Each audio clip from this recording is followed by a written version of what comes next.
So, what were the problems there? What do you guys got to do better tomorrow night to have a better result?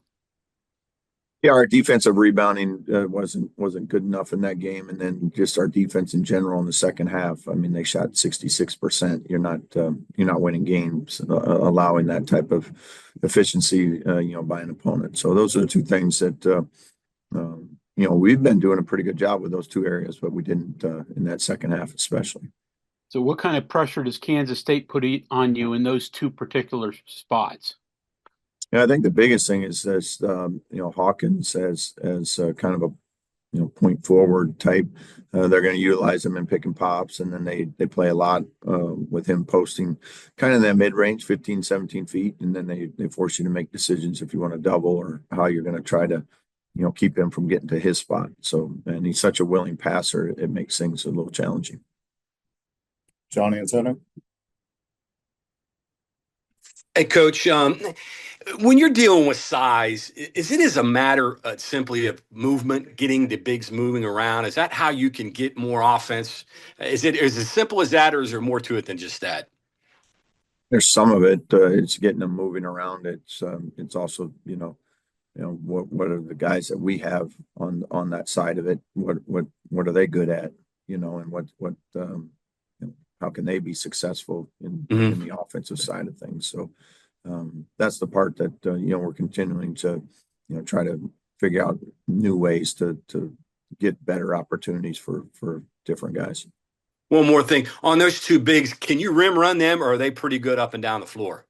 Now you can get some transition, and transition is going to be important for us as it always is. Just finding ways to get some easy ones in space and a broken floor. Thank you. Questions? Use the raised hand feature.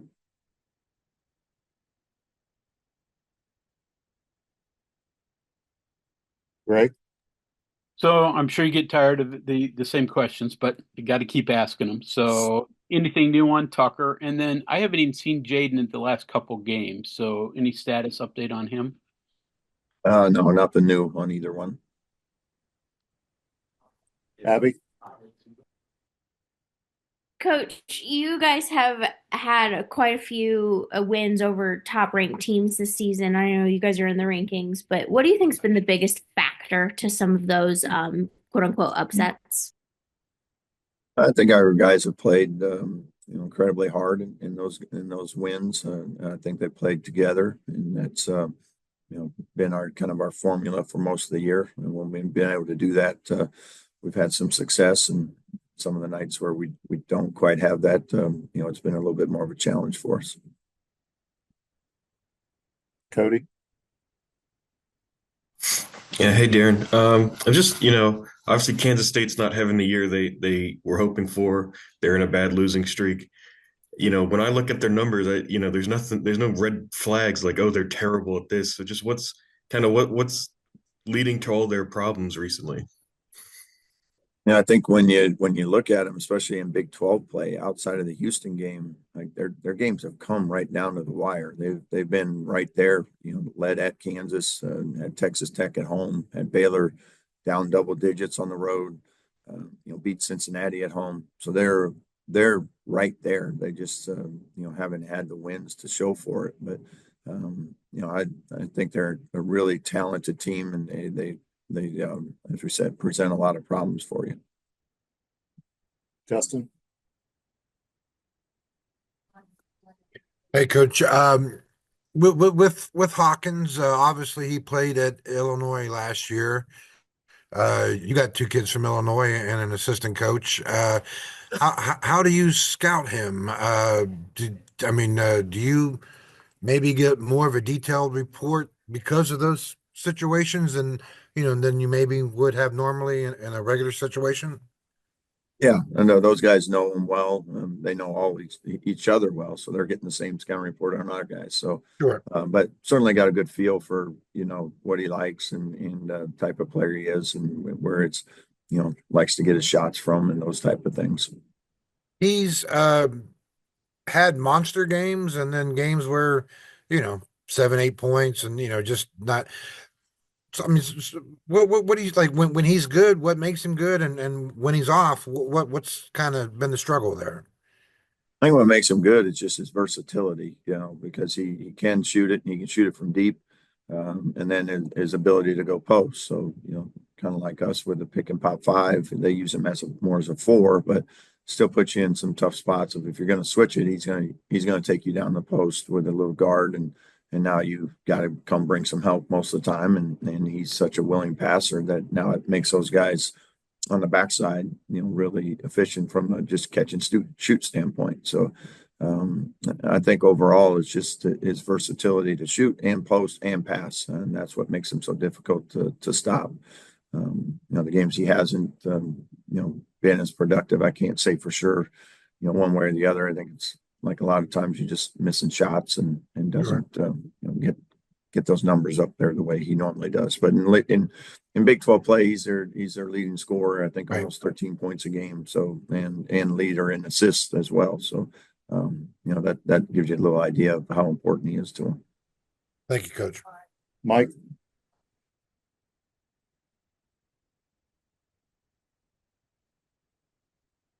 Hey, Darren, how's it going? Good.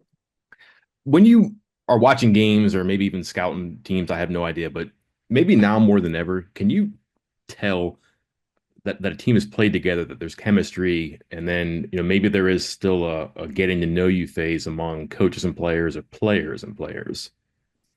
Yeah, I mean, I think that can be very evident, especially early in the year. You see a lot of teams with whole new rosters and things, and it just takes a while for some teams to gel. And I thought Kansas State had a lot of new players and guys in different roles, but as the season's gone on, you can see that they've started to figure out how to play through one another and how they all those pieces all fit together. And you see that in other teams across the country as well. And like I said, that's we're still figuring some things out as our roster with injuries and stuff like that is we've had to continue to try to find new ways to do things at both ends of the floor. When you do put together scouting reports, I don't know, you go back 4 or 5 games, but it just seems like basically what you're explaining and just what you watch, that there's a danger in assuming that a team is going to be who they are X amount of games down the road. Like it could change. And maybe it just happens one day, like all of a sudden the switch gets flipped there. Does it just change the way you evaluate teams or what your expectations are from a scouting or preparation standpoint? No, yeah, that is the challenge sometimes. It's like game to game, week to week, teams change. They continue to coaches, players, they continue to try to evolve and become more efficient at both ends of the floor.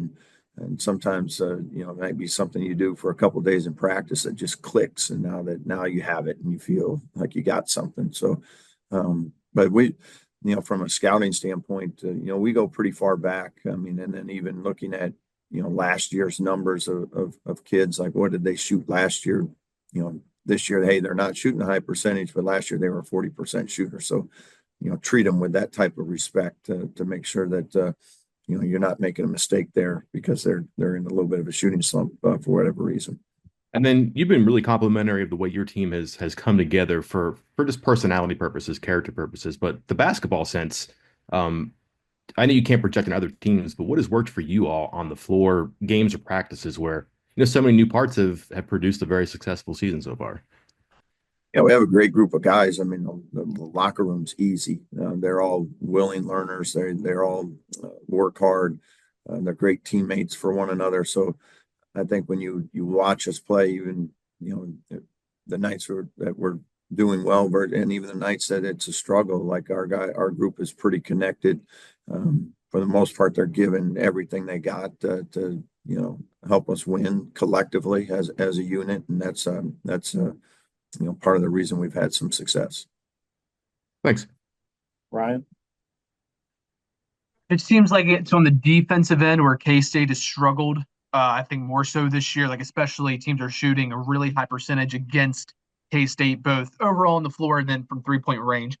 Is that maybe a byproduct of what you were talking about, teams just building chemistry on the floor with one another throughout the year, and Kansas State just hasn't had that chemistry throughout the season so far? Or is there something you see schematically that K-State just on the defensive side doesn't do a very good job closing out maybe? I don't think necessarily they're doing anything wrong at all. I think they're as a defense that they're figuring some stuff out. Like I said, a lot of those games are incredibly close games in Big 12 play, especially. So, like all teams, they have strengths and weaknesses, just like we have strengths and weaknesses, and they're figuring some of those things out as well. Back to John. Ask you, I know Sincere was dealing with a little bit, and I know you've had kind of the virus going through your team. Have you past that? Have you cycled through that yet? I think so, or at least Yeah. I'm hoping so. But everybody was pretty good yesterday, so that was good news. And one other one, they're big. Number one, he's shooting 65%, almost 65% from the floor. Is that close? Is he getting everything they want close to the basket with him?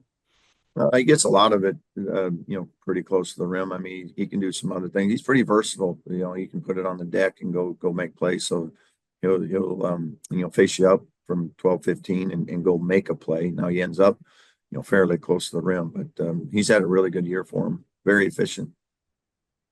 And back to Justin. Coach, a couple weeks ago, you were talking about how you wanted to take Javon off the ball at different points and to try to, just create some different options. And obviously, KJ got hurt, and that kind of maybe threw a monkey wrench in there.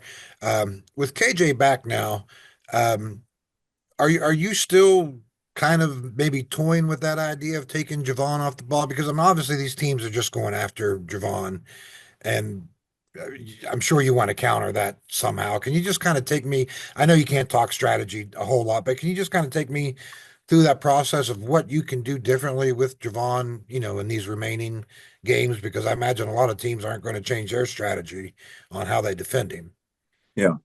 Yeah, and we did some in the Arizona State game. Had KJ in there, more minutes as he's come back from his injury. So, like as you mentioned, there's a couple games in there where we weren't able to do that because he was out. But we're not going to do a heavy dose of Javon off the ball. But when KJ's in and Javon's in, some of KJ's minutes are to rest Javon to get him off the floor. And then the other half is when he's in there is exactly that, Justin, to get him off the ball so we can get him, on the move a little bit more in space where the defenses aren't quite as loaded up against him when he has the ball in his hands. But at the end of the day, you're still trying to figure out ways to get him back to the ball, and you want to do that because he draws so much gravity that also opens up things for other guys as well. I'm wondering, I mean, when a player commands that much attention, there's only so many things in the coaching handbook, right? That you can do. It's not like there's 50 different options. Hey, let's do this or let's try it. There's not that many things to try, is there? I mean, there's some ways to get creative. I think the biggest thing is, utilizing them in all assets of aspects of, maybe it's not just bringing him off a screen. Maybe he's the screener, because Okay. they're so worried about him as an offensive player that now if he's a screener, you just flip the script a little bit. Instead of people screening for him, you have him screen for others. Maybe they're not as willing to help on a back screen or some of those type of things. So maybe we can get an easy one, because of him being on the floor and utilizing him in that way. Can't post him up though, right? I mean, You can post him up a little bit. okay. Yeah, I mean he's decent down there. And again, it comes down to what are you going to get out of it if it's him scoring? Are they going to come double? What opportunities are there then that you're creating for everybody else, and are those the ones you want? Thank you, Coach. I think that's all the questions we have for today. Thanks to everybody for joining.